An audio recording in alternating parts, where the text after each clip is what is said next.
വണ്ടി ഒന്ന് നമ്മൾ സർവീസ് ചെയ്യാൻ കൊടുത്തപ്പോൾ നമുക്ക് കിട്ടിയ ബില്ലാണ് കേട്ടോ.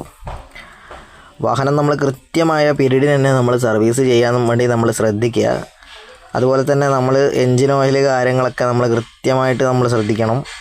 മാത്രമല്ല നമ്മുടെ കേരളത്തിലുള്ള റോഡുകൾ വളരെ സുന്ദരമായ റോഡുകളായതുകൊണ്ട് നമുക്ക് ഇടയ്ക്കിടെ നമുക്ക് ടെക്നീഷ്യന്മാരെ കാണേണ്ടി വരും. അത് മറ്റൊരു കാര്യമാണ്. അങ്ങനെ ഒരു ഭാഗ്യം കൂടെ കേരളത്തിൽ വണ്ടി ഓടിക്കുന്ന വാഹനപ്രേമികൾക്ക് ഉണ്ടെന്നുള്ള കാര്യം ആലോചിക്കുമ്പോൾ ഭയങ്കര സമാധാനമാണ് കേട്ടോ. ഏതായാലും നമ്മൾ വാഹനത്തിൻ്റെ പെട്രോള് അതുപോലെ തന്നെ ഈ മെയിൻ്റനൻസ് ഒക്കെ നോക്കുന്ന സമയത്ത് നമ്മുടെ വരുമാനവും കൂടെ കണക്ട് ചെയ്യുമ്പോൾ തീരെ അങ്ങോട്ട് മാച്ച് ആവില്ല. പക്ഷെ എന്നാലും വാഹനത്തോടുള്ള ആ ഒരു ഇഷ്ടം കൊണ്ടും ഡ്രൈവിങ്, അതായത് ഓടിക്കുക എന്നുള്ള ആ ഒരു എന്താ പറയുക നമ്മുടെ ഒരു ഹരമായതുകൊണ്ടും പല വാഹനപ്രേമികളും അഡ്ജസ്റ്റ് ചെയ്യുകയാണ് കേട്ടോ. അല്ലാതെ വേറെ വഴിയില്ല. ഇതിപ്പം ഒരു തവണത്തേക്ക് നമ്മളിപ്പം സർവീസിന് കൊടുത്ത സമയത്ത് ഇത്രയും സാധനങ്ങൾ മാറ്റാനുണ്ട് എന്നാണ് പറഞ്ഞത്.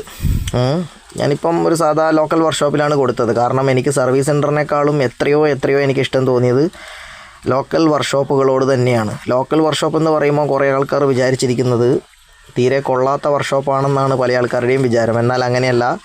നിങ്ങളുടെ നാട്ടിലൊക്കെ ടൗണിലും അതുപോലെ തന്നെ നാട്ടിൻപുറത്തൊക്കെ കാണുന്ന വർക്ക്ഷോപ്പുകളെയാണ് നമ്മൾ സാധാ വർക്ക്ഷോപ്പുകളെയാണ് ലോക്കൽ വർക്ക്ഷോപ്പ് എന്ന് വിളിക്കുന്നത്. സർവീസ് സെൻറ്ററുകൾ മോശമാണെന്നൊന്നും ഞാൻ പറയുന്നില്ല. പക്ഷേ എനിക്കിഷ്ടപ്പെട്ടത് സർവീസ് സെൻറ്ററിനേക്കാൾ എത്രയോ മടങ്ങ് നല്ലതാണ് ലോക്കൽ വർക്ക്ഷോപ്പ് എന്നാണ് ഞാൻ നിങ്ങളോട് പേഴ്സണലി പറയുന്നത്. കാരണം ഡീറ്റെയിൽ ആയിട്ട് നമുക്ക് ചോദിക്കാൻ പറ്റും. എല്ലാ കാര്യങ്ങളും അവർ ചെയ്യുന്നത് നമുക്ക് വേണമെങ്കിൽ പോയി നോക്കി മനസ്സിലാക്കാൻ പറ്റും. സർവീസ് സെൻറ്ററിൽ കൊടുക്കുന്നതിനേക്കാളും പ്രൈസ് കുറവായിട്ടാണ് എനിക്ക് ഫീൽ ചെയ്തത്. സത്യം പറയാം, ഓരോ ആൾക്കാർക്ക് ഓരോ അനുഭവമാണ്. പക്ഷേ പല തവണയായിട്ട് പല വണ്ടികളായിട്ട് ഞാൻ കണ്ട സ്ഥിതിക്ക് എനിക്ക് തോന്നുന്നു സർവീസ് സെൻറ്ററിൽ കൊടുക്കുന്നതിനേക്കാളും നല്ല രീതിക്ക് കെയറിങ് നമുക്ക് കിട്ടുന്നുണ്ട്. മാത്രമല്ല കോസ്റ്റ് വെച്ച് നോക്കുമ്പോൾ അവരെക്കാളും ഒരുപാട് കുറവുമുണ്ട്. അവരെ ഞാൻ കുറ്റം പറയുമെന്നല്ല കേട്ടോ. കാരണം അവരാണെങ്കിൽ അവർ ചെയ്യുന്ന കാര്യങ്ങളൊന്നും നമുക്ക് കാണാനോ പിടിക്കാനോ ഒന്നും പറ്റില്ല. കൃത്യമായ രീതിയിൽ നമുക്ക് പറ്റുന്നില്ല. ചില ഷോറൂമുകാരൊന്നും അതിന് അനുവദിക്കുന്നുമില്ല.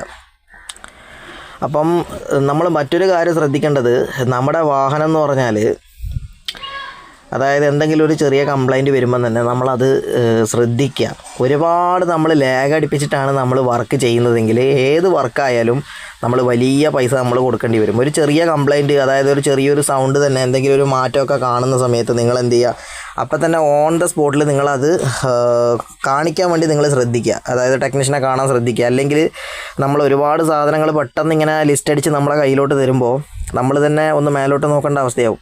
അപ്പോൾ അങ്ങനെ കിട്ടിയൊരു ബില്ലാണ് നമുക്ക് കാണുന്നത്, ഒരുപാട് സാധനങ്ങൾ. പിന്നെ നമ്മൾ കെയറിങ് മാത്രമല്ല, നമ്മുടെ നാട്ടിലെ റോഡും കൂടെ നമുക്ക് ഒരുപാട് സമ്മാനങ്ങൾ തരുന്നുണ്ട്. നല്ല സുന്ദരമായ റോഡുകളായതുകൊണ്ട് ഞാൻ പറഞ്ഞില്ലേ,